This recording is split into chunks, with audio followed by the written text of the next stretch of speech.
mo alle be kuma min fo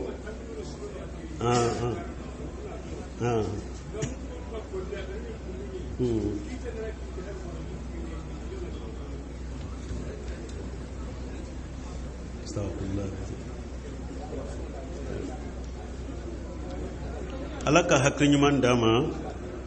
o aye min fo akwan bake ka kuma munun fo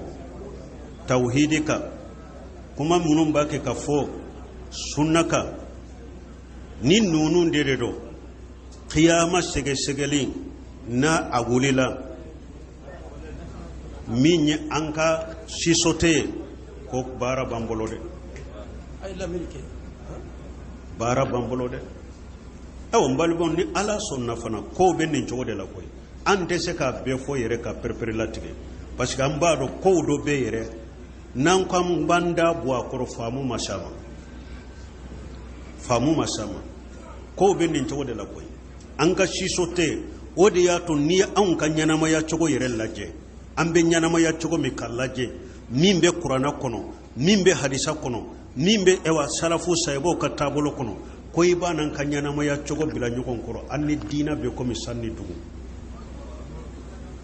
silamiya to ko bannade me akko a haqiqawa ambe ya aya de kono wala yadinuna dina li haqqi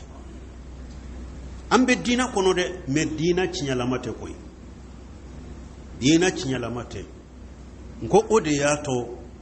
nkwamba ke kam min fo bambanan kan alhamdulillah rabbil alamin amba fo pour kala tanune ka kurajiro mogola abake kan na fammin ke jinya fantanani tawhidi famula ani sunna famula ala yire de ba dando nko de yato an kam go munum be kofe wakati be ka cibena ibake kam munum fo bambanan kan da de fo ka fo maraka kande la sino marakau babbalo chogo minna dina te koy anyuman tambolo de munum be fo bambanan kanna ayu fo maraka kanna de ayu fo de ode yatu nanna na dom am bake ka doni de fo folo an ka dirso maraka kanka har o yere nya fo chogomi ni ko misiri kono munum be a chama ka taw sago de la e donna perpere la tigela dron donc ka bo baga be chaya de kumbiri baga be chaya de me wojo de bora kofe munum be misiri kono kana wulu la jede bayiriga mimbe illa meni kofelaye ulul laje ka perpere la tige da manka famuso munum buy koroye kana ulul laje de mogode makko be famula kene malada donc wode yato kuraji diramma ni min nyedon kam bo chaya yi boray taro yi kumbirio yoro min kanka perpere la tige amba perpere la tige mimbi ni ka ereri ye iyi ka bana ye ala yi deme imbese ka bon ka bana la chogo mi nye bana de nka bo chogo yiri nyini nyere la nka yele ma chogo yini nyere la alhamdulillah waye kandai kataima waye ala ka kandai katima waye ala ka kanu katima me ni mo mi nya do ni fora de me nete ninja te nyere la bana ye nete junubula nebe nyana mo ya chogo mina ne fana ya takramo do de la huja jori kade ni tori ta ka cinya bangalen ko fe ye ni tori ta ka cinya melen ko fe i tori ta ka qur'ana menen ko fe hadisa menen ko fe sebo ta menen ko fe e banna ka yelema hujati bolo la garade ka fonti gala nema mede ntiga ala masene made ayi okumate suri bolo la garan ambe ala delide ala ka hinnana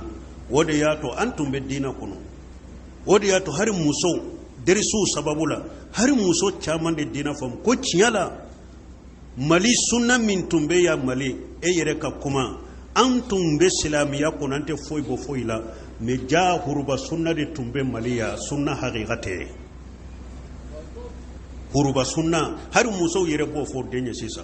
huruba sunna fo bagaw ayewulu lameli dabila de munum be kuma salafiya ka ku lame huruba sunna foli ya nege bo aw nasisa